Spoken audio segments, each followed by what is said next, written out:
What is happening, everybody? It's Matt Axelson. It's 5 p.m. on July 12th. I'm recording live here in Casa de Axe in downtown San Diego. I hope you guys are having a great week so far. If you are watching this on YouTube, definitely hit us with a like, comment, subscribe. If you are listening on Spotify, Apple, wherever you get your podcasts, also hit us with a little 5-star review. That would be fantastic.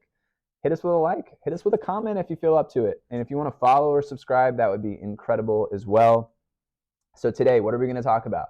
The main thing we're speaking about is the CPI reading this morning, how the United States inflationary readings differ, I should say, from the European readings.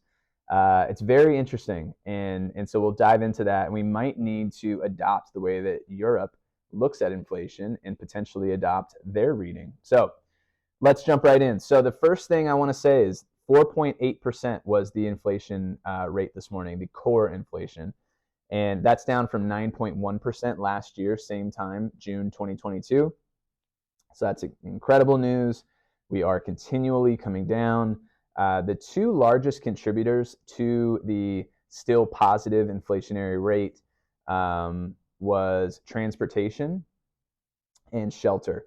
Transportation, we've all seen, if you've looked to book any sort of travel in the last few months, you've seen that flights are sky high, all sorts, hotels, etc. Everything is just through the roof. So that's the biggest contributor to our inflation as of right now, June 2022. The second one they're saying is shelter. And a huge part of shelter is this subsection beneath it that's called owner's equivalent rent. And this is something that we only read here in America.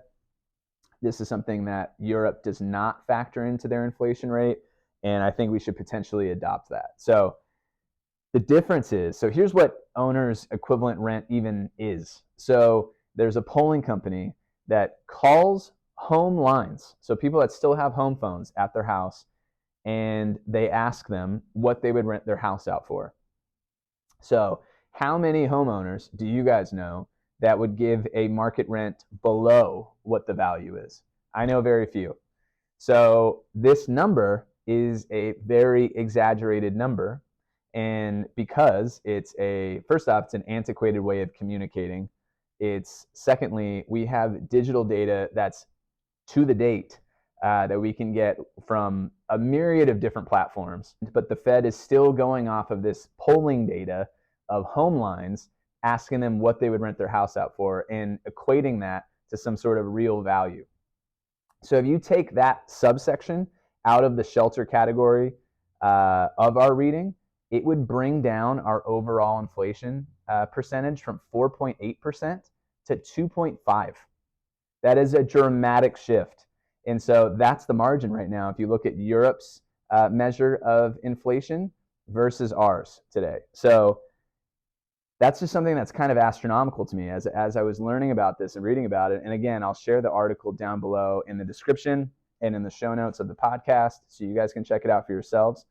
But James McIntosh, again from the Wall Street Journal, shares all this information and basically speaks to maybe we should adopt that way of thinking and that way of measuring inflation, because that seems to be more accurate than what we're seeing here. So all that being said, following the reading this morning, following hearing all the good news as to the rates, continuing to come down over time, we had the 10-year came down from right around 4% down to about 3.9%. And now the fixed year 30-year mortgage rate is down below 7% again. Thank God. We had jumped up right around 7.3.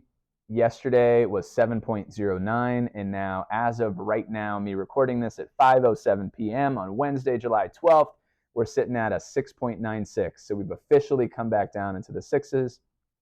Fantastic news.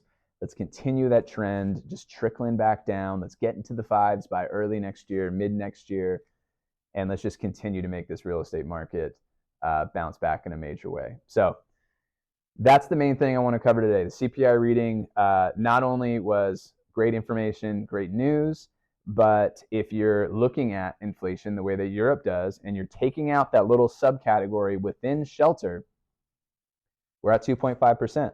And the Fed's been actively seeking out 2% from the get-go when they first started these rate hikes. So we're not far away, is kind of the way that I'm looking at it. And so I think that the headlines of 4.8% for core inflation are already good news, but I think that we're actually beneath that number, and we should potentially adopt the way that Europe looks at things. So that's all I got for today. Trying to keep it short. I hope you guys have a fantastic rest of your week. And you know where you can find me? Everything's at Real Estate with Axe, website, realestatewithaxe.com. And I hope you guys have a great rest of your week. Peace.